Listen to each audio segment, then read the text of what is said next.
No doubting the genius of Leonardo da Vinci, and here to talk more on that is the art historian Didier Rykner, who's also editor-in-chief of La Tribune de l'Art, the Tribune of Art. Thank you, sir, for being with us. Thank you. Do you mind if I begin? Because we could wax lyrical about Da Vinci's work and his scientific genius and those things for hours.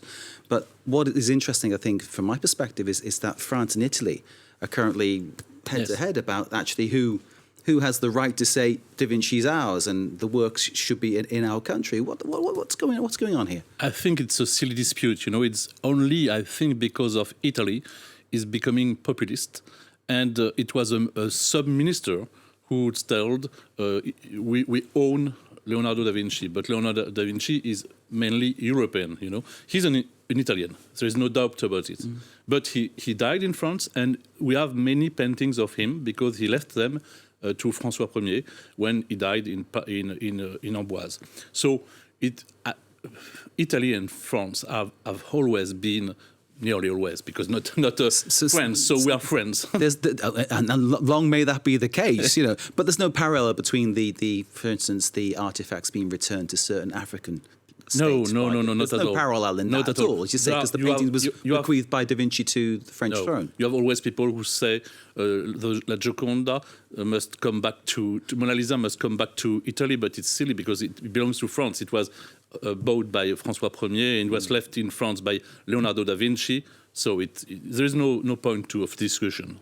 Okay, so we've put that one to bed. Let's talk about Da Vinci's genius, because clearly some people will know about the Mona Lisa, but there is so much more to Da Vinci than just the beautiful lady with the lovely smile. Yes, Da Vinci is at first a painter, it's true. So there's Mona Lisa, but there are not so many paintings, because he didn't paint a lot. And he was long to paint. Sometimes he didn't finish the works because it was a very precise technique. So I think today we have around 15 paintings that we are sure it's by him. We have many drawings. Artistic drawings and scientific drawings, and we have no more sculpture because he was a sculptor too. But we have no more sculpture which are certain by him. He made a huge clay model of cavalry Federico Sforza, and it was destroyed and never in bronze. So we don't know many things about the sculptures, and he was an architect too, but we have nothing which survive. So he was a man of many talents, but for example, he was an engineer too, but each of his inventions, many of them didn't work. It was just he thought every time. So sometimes when you see the flying machines, if you build these flying machines, you fall. But it is a man of many talents. But he was not the only one. But it's amazing though that he had these ideas like 500, 600 years before his time. It's quite phenomenal. Yes, it's true. Because he had the prototype for a helicopter drawn out, didn't he? Yes, sure. Amazing. But sure. He had many ideas. But I'm not a scientist, but I've heard that these machines were very clever. But if you build them, they never built them. They have not. Before 19th century, they didn't fly. Let's talk about his artistic genius and that legacy and what that means. I mean, clearly, you go and stand in front of the Mona Lisa, and some people say they're disappointed. They expected something even better. I mean, I've been there and thought, wow, it's amazing. Mona Lisa is really a beautiful painting, but it's not the most beautiful, I think. If you see, for example, Ginevra di Benci, which is a very beautiful painting, or the lady with I can't remember the name of the animal, which is in Krakow. In Krakow.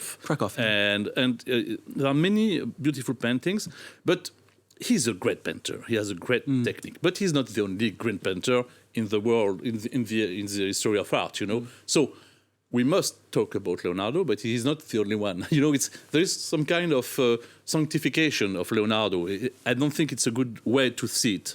So 500 years since his birth, France and Italy coming together, there's a little bit of friction regarding some kind of populist angle about who owns the works and who owns the legacy of that kind of thing. Ultimately, it belongs to all of us because he's that wide-ranging, that universe, isn't he? You were telling me about the Colisée scandal, or row. What's that about? What? Sorry? Colisée. You mentioned Colisée. Colisée? Yes, no, the Clos Lucé. Clos Yes. Lucé, excuse me. Clos Lucé. We saw an image of the Clos Lucé in the reportage before. It is the place where Leonardo da Vinci died and lived 3 years at the end of his life. So So that's in France. Yeah. Yes, it's in France. It's close to the Château d'Amboise. It's a private property, and it's an historical monument. And there were, in this historical monument, which is listed, there were salons, rooms of 18th centuries with 18th century decoration. It was destroyed. It was works without authorizations.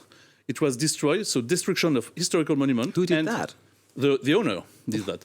And the Ministry of Culture have made a report to the prosecutor in Tours. So there is an investigation ongoing by police.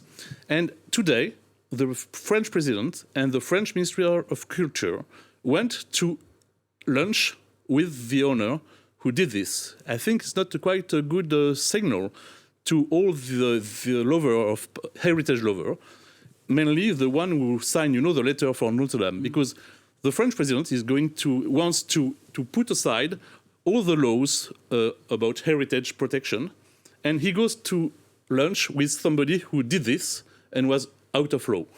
So I think it's not a good signal. It certainly raises questions, doesn't it, about sort of where the president might be thinking, doesn't it? Because clearly, maybe it's just highly insensitive, Yes, maybe he was told.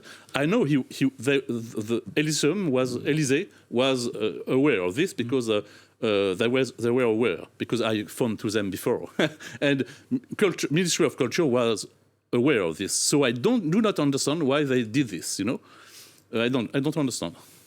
So, as far as you're concerned, any Italian claim on any Da Vinci work, it shouldn't be entertained. It's something that is basically a bit of a chancer bid coming from some kind of populist politician. Yes.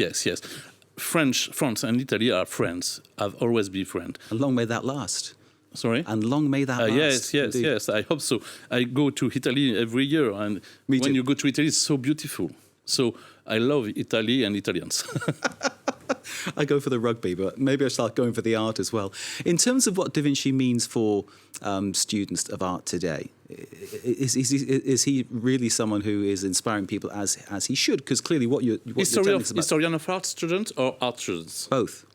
Art students, I don't know, because I'm an art historian, so I don't know what the painters of today think of Leonardo da Vinci. He has inspired all the painters after him, But for art historians, he's one of the biggest masters of the Renaissance. So there's other ones, Michelangelo, of course. Raphael, and afterwards you have 17th century, 18th century. So he is one of the greatest masters ever. And this Italian influence is massive, isn't it? Yes, it's massive. He had a school, many pupils, and many paintings are by his pupils and are beautiful too.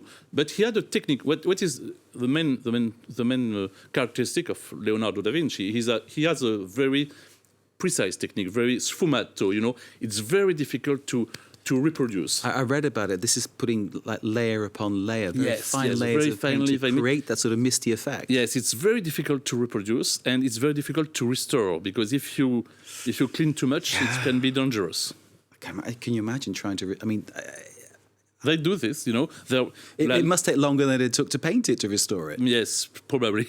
That's absolutely amazing. Yeah. So in terms of then, so when people go to a museum, what would you advise people to go and see? I mean, if you were to do a list of the Da Vinci works that I should go and see now. At the Louvre, you have Saint Giovanni Battista, La Vierge Rocher, the Rock Madonna, I think. La Joconde, Mona Lisa, evidently. You must go to Milano to see the scene. It's a mural painting, big mural painting. It's not in very good shape, but it's one of the biggest work of Leonardo da Vinci. Okay. And and in London you have a big cartoon. It's a drawing, but the size of a painting, which is very beautiful too. So I've got Paris, Milan, London. Anywhere else? Oh yes, sure. I'm going to need to finance this one. Krakow, of course. Yes. You must go to Milano. Okay. Because not only for the scene, but there is also paintings at the Ambrosiana Museum. Sure. I'm wondering how the works ended up in such a great sort of spread of places. How did the Da Vincis go so far, travel so far? Oh, it's simple because at first he came to France, so many works to France. In Milano, he lived in Milano.